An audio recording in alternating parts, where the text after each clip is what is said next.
Hi friends today special recipe ना favourite hero Prabhas की ఎంతో ఇష్టమైన రొయ్యలు బెండకాయల పులుసు। ఫస్ట్ అయితే మనం స్టవ్ పైన పాన్ పెట్టేసుకొని ఆయిల్ వేసుకోవాలి। దీనికి ఆయిల్ కొద్దిగా ఎక్కువ వేసుకోవాలి। ఇంకా పోపులన్నీ వేసేసి చిటిపటమన్నాక ఆనియన్స్ వేసేసి ఆనియన్ బాగా ఫ్రై అవ్వాలి। ఇంకా ఆనియన్ ఫ్రై అవుతునేటప్పుడే కరివేపాకు అండ్ అల్లం వెల్లుల్లి పేస్ట్ వేసుకోవాలి 1 టేబుల్ స్పూన్। ఇంకా ఈ అల్లం వెల్లుల్లి పేస్ట్ కూడా బాగా పచ్చి వాసన పోయేదాకా ఫ్రై చేసుకోవాలి। ఆనియన్ ఇలా ఫ్రై అయింది కదా, ఇప్పుడు సన్నగా తరుక్కోవాలి టమోటా కూడా వేసేసి బాగా ఈ టమోటా మగ్గనివ్వాలి మూత పెట్టేసి। టమోటా బాగా మగ్గిపోయింది కదా, చూడండి స్కిన్ అనేది సెపరేట్ అయిపోయింది టమోటా నుంచి। ఇలా ఉండేటప్పుడు ఇంకా మనం మంట సిమ్లో పెట్టేసుకొని ఉప్పు కారాలన్నీ వేసుకున్నాం। మంట హైలో ఉందంటే మళ్ళీ కింద కాస్త మాడిపోద్ది। ఇంకా కాశ్మీరీ రెడ్ చిల్లీ వేసాను, నార్మల్గా చిల్లీ పౌడర్ కొద్దిగా వేస్తున్నాను। ఇంకా ఇందులోనే కొద్దిగా పసుపు,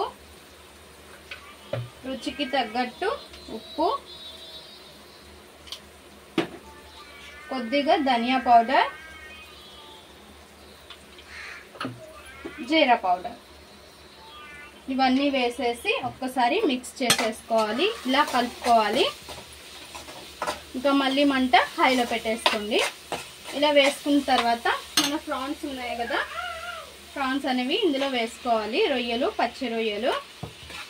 ఇంకా ఇవి చేసేసరికి మాత్రం అబ్బో తాతలు కనిపిస్తారు, నిన్నైతే చేసేసరికి చాలా కష్టమైంది। వాళ్ళేమో ఏం చేస్తారంటే వాళ్ళని తీయమంటే అమౌంట్ తీసుకుంటారు కానీ పైన పొట్టు తీసేస్తారు, లోపల ఒక నార్ లాగా ఉంటుంది, అది తీసుకోవాలి ఎప్పుడైనా సరే। ఇంకా ఇది కూడా వేసేసాం కదా, ఇంకా మనం బెండకాయలు కూడా ఇందులోనే వేసేసేయాలి। వేసేసి ఒక్కసారి మూత పెట్టేసి కొద్దిసేపు వీటిని బాగా మగ్గనివ్వాలి।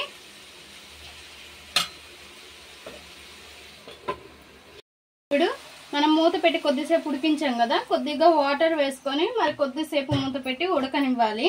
ఉడకనిచ్చి మనం ఇంకా చింతపండు పులుసు అనేది వేసుకోవాలి। తర్వాత ఇంకా మూత పెట్టి కొద్ది నిమిషం ఉడకనిద్దాం। వాటర్ వేసి కొద్దిసేపు ఉడికించుకున్నాం కదా, ఎందుకంటే మనం ముందు పులుసు వేయలేదు, బెండకాయలు కొద్దిగా ఉడకనట్టు ఉంటాయి అందుకోసమని। ఇంక ఇందులో చింతపండు పులుసు అనేది వేసుకోవాలి, తగినంత మీరు చూసుకొని వేసుకోండి। ఇంకా బాగా ఉడకనివ్వాలి, కొద్దిగా వాటర్ వేసుకుంటే కొంచెము పులుసు అనేది లూజ్గా దిగుతుంది, లేదు తిక్కుగా కావాలి అనుకుంటే ఇలానే ఉంచేసేయచ్చు। మూత పెట్టి ఉడకనిద్దాం।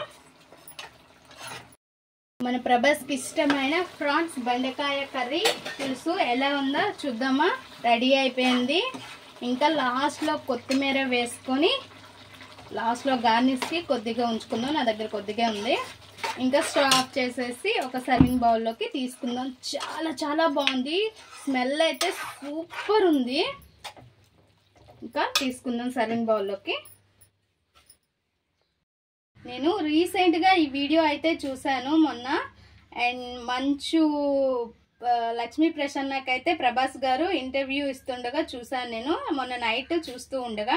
సో ఇంకా ట్రై చేయాలి అని చెప్పి ఇప్పుడైతే బెండకాయలు రొయ్యలు అన్నీ కూడా ఒకేసారి దొరకడం టకా చేసేసాను। స్మెల్ అయితే ఎక్సలెంట్గా ఉంది, టేస్ట్ కూడా చూసాను సూపర్ ఉంది। ఒక్కసారి ట్రై చేయండి, మీకు కూడా ఇలా ఇష్టమైతే ఒక్కసారి మా కామెంట్ బాక్స్లో కామెంట్ చేయండి। మా ఈ వీడియో మీకు నచ్చినట్లయితే లైక్ చేయండి, షేర్ చేయండి, మా ఛానల్ని సబ్స్క్రైబ్ చేసుకోండి, పక్కనే ఉన్న బెల్ సింబల్ క్లిక్ చేయండి। Please friends like share subscribe more videos.